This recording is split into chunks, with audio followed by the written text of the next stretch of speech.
I'm Coach Corey Wayne, and this is my video coaching newsletter. And the topic of this newsletter is going to be, do I have a chance with her? Got an email here from a viewer. He says, hey Corey, I need some help. I work at a department store, and I am very attracted to my supervisor. She seems like someone I would like to know. At first, I didn't care for her. Then the more I talk to her, the more I'm getting interested. We flirt on and off, and just recently I pussied out and texted her if she would ever just go out with me, which I realized was a big mistake after reading your book and watching your videos. She never replied at all. Well, that night, her and a few other coworkers hung out at a costume party for Halloween. When she arrived, she avoided me and I ignored her for the most part.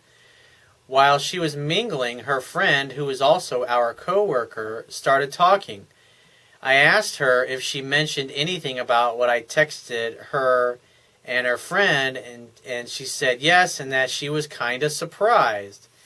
She also goes saying that I should have talked to her first, but give her some time. Oh, so you're getting advice from a woman. See, that's the funny thing about it, is that 9 times out of 10, women don't understand how attraction works within themselves, and yet here you are going and asking.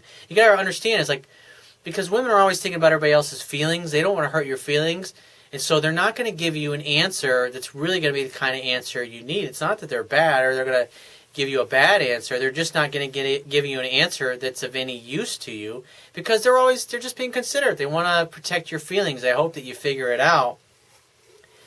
But she says, oh, you should just give her some time. And so you thought, oh, okay, I'll just wait and she'll let me know when she's ready to go out with me.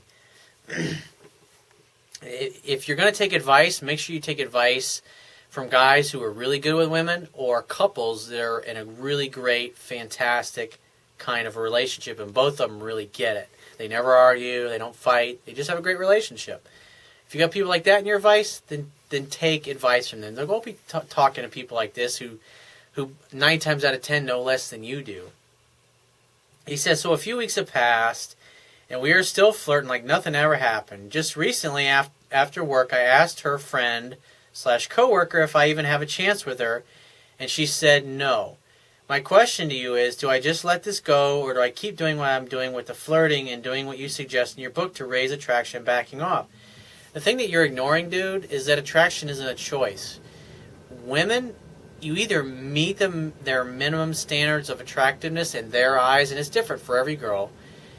In other words, on a scale of 1 to 10, you've got to be at least a 5 or better in her eyes, or more, to have a chance of getting her to eventually, over time, perceive you as a 10, in essence, by falling in love with you, by doing everything right.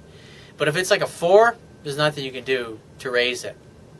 And in this particular case, we got to look at the fact that you acted weak, number 1, by the way you went about it. And number 2, now you're asking coworkers about it. And so now you got your supervisor, your boss, who you sent a text and she completely ignored it about asking her if she'd go out with you. That should be a clue in and of itself that she has no interest.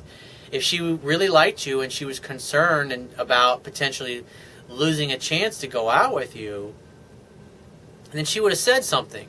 But she said nothing. In other words, the reason she said nothing is because she's hoping that you just would never bring it up again and don't go there.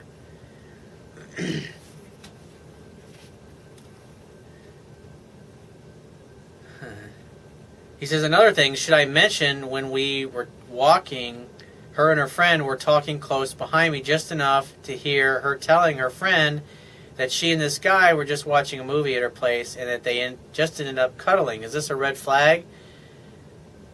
I mean, think about it, like, if I were you, this is your boss. You've already made an inappropriate advance, acting in a way that's definitely not the way that I teach. I mean, if you like the girl, you go to the party and you hang out with her. And it's like, you say flirting. Okay, when a girl likes you and she's interested in you, she's going to be playing with her hair when you're talking to her. She's going to be laughing at your jokes. She's going to be reaching over, touching your arm. She's going to be standing so close to you that literally she's bumping into you. Now, if this particular supervisor of yours, if she had any interest, she'd have been doing those things, as opposed she was ignoring you and because she was trying to avoid an unpleasant and uncomfortable situation. And you're like still running around carrying the torch, and the bottom line is she's made no indication of any kind of interest. So yeah, she talks to you, she chat, you guys work together, and because you're probably really into this girl, you're assuming that because she's talking with you that obviously she likes you, and that's where you're going wrong here. You ask a girl out, if she turns you down, if she says no, or it doesn't matter. The approach you handled was foobarred from the beginning, but you're hearing information from her friends that she's not interested, and plus she herself didn't bring it up. In other words, she's not interested, dude. You can let it go, man. Ask a girl out, and if she turns you down, move on to the next one. You don't keep carrying a torch around for 2 months thinking that something is going to change, because what's happening is you're getting consumed, emotionally wrapped up in this girl who's not even interested. You're emotionally wrapped up in a girl that you absolutely have no chance with. Let it go and move on and find somebody who's actually single and available and not in a position where they could fire you if you piss them off. So if you have a question that you want to ask me, go to my website, click the Contact Me tab, which will be on the left-hand side of your screen. Send me 1 to 2 paragraphs max, and just give me several days to get back to you with a response. If you want to talk to me right away, the quickest way to get my help is to book a paid phone coaching session. You can do that by going to my website, click the Products tab, which will be at the top of your screen, and just follow the instructions. If you want to get a digital version of my Kindle ebook, on my website underneath the email sign-up box is a box that has a link that'll take you right to the Amazon Kindle download page. Once you get there, if you don't have a Kindle device, just download one of their free e-reader apps for your smartphone, tablet device, or your computer. And if you appreciate the value of the information I offer in my video newsletters, the articles on my website, and my ebook, you can show your appreciation by going to my website and on the Wibbia toolbar at the bottom of your screen, click the PayPal donate button and donate any amount that you feel is equal to the value of the information. I will talk to you soon.